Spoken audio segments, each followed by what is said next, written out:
Hi, Walter. How you doing? Hi, Edward. A pleasure to be talking to you. Yeah. We haven't even spoken or been in the same room since Motorcycle Diaries, and it's crazy. That was 20 years ago. I didn't realize it was that long ago because it's that movie still comes up in my mind for some reason that I always still remember it from doing the junket. But it's great to meet you. I actually lived in São Paulo in 1970.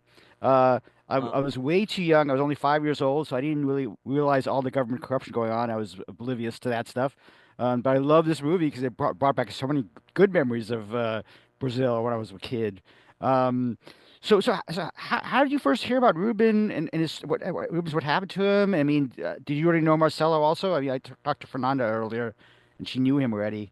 I was friends with the family, Okay. and you know, during the weekends we gravitated to that house, and it was a very lively house. There was a vividness to it that I rarely found anywhere else.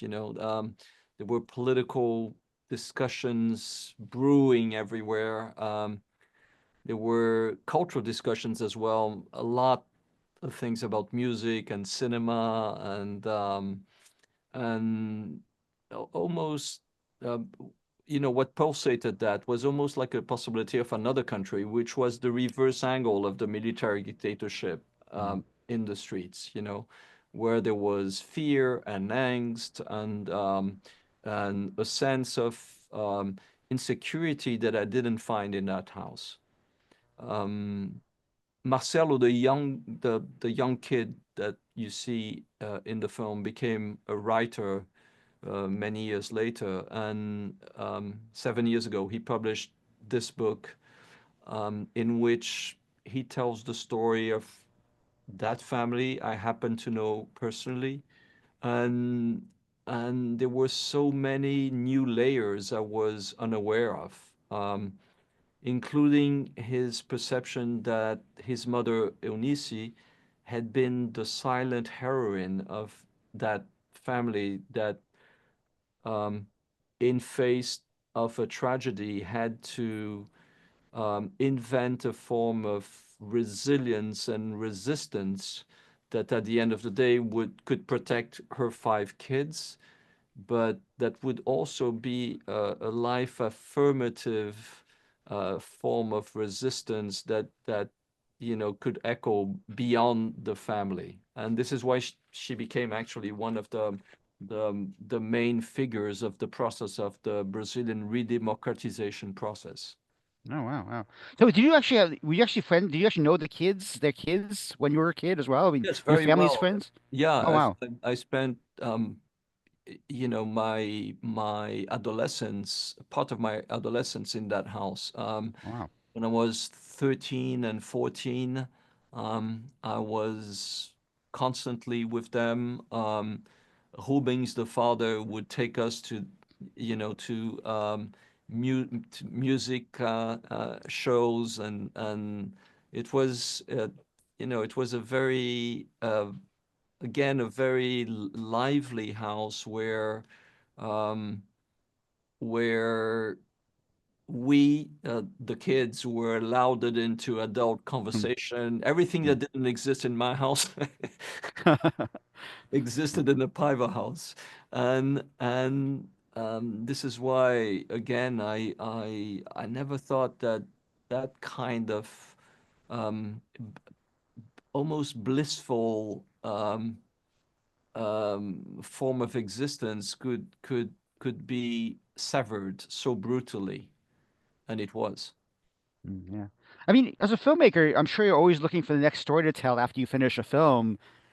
So how come it took so long to get to this one? Because obviously you were kind of tangentially in there, knew about what was going on in some ways. Yeah, Duke Ellington, he has this wonderful line in which he says, to be a musician, you have to continuously listen to music, and then you have to listen to yourself as well.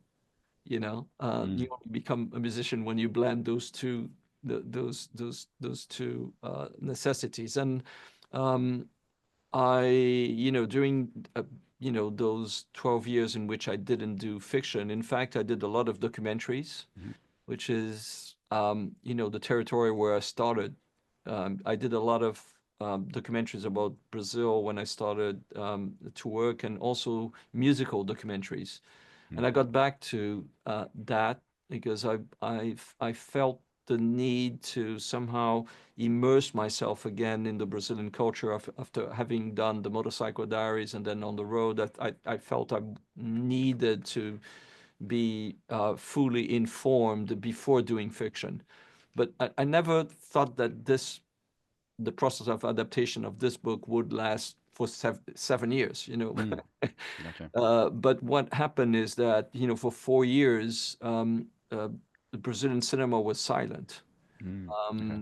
because of political reasons. In fact, it was, you know, it was a time where unfortunately, very few films were made, and we would never have had the authorization to shoot in public spaces, in streets, with considering the theme of this film, with the regime that we endured from 2018 to 2023.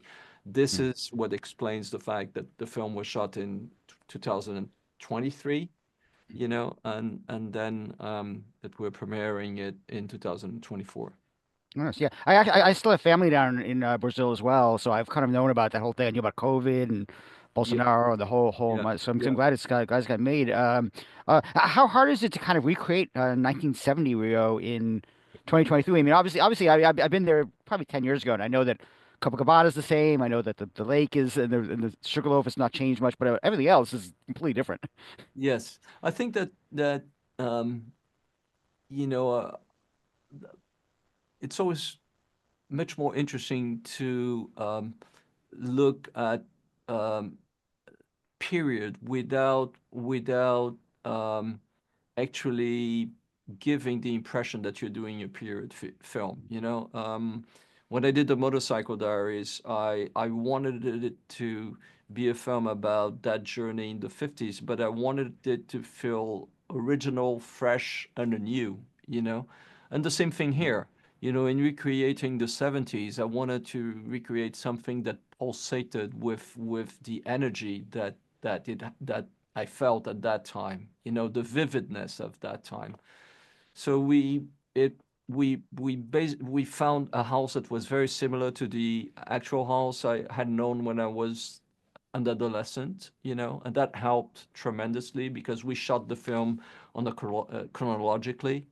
oh wow. So the house was, you know, was the heart of the film, and that helped immensely. And the street in which the house was still pretty much a street of where you know where there were no there had been no gentrification or verticalization of Mm, that part of the town where we shot. So we were pretty much sheltered by that and by the generosity of the neighbors because that's yeah, you know, films can be very invasive, but mm, um, I think we found a really good a really a form of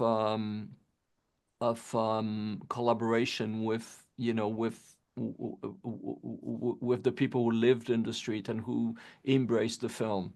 It was a film that, you know, it's about a family, but it was only made possible by other families, but that somehow protected the film in a way or another. And by the, you know, another way to answer your question is to say that, you know, the Carlos Conti, the production designer, who is the same production designer who did the Motorcycle Diaries, has the extraordinary ability to do so much with so little.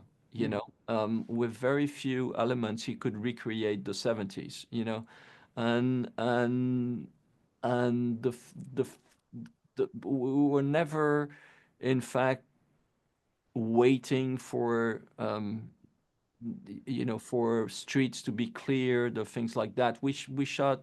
I always try to shoot with the with I would say with the rapidity of a documentary. I love the energy of that kind of shoot. You know, I don't like to do many takes of the same of the same of the same shot. So we there was a vividness, the vividness that you find in the film, the sense of immediacy that you find in the film, especially in the 70s, has a lot to do with my memory of that time.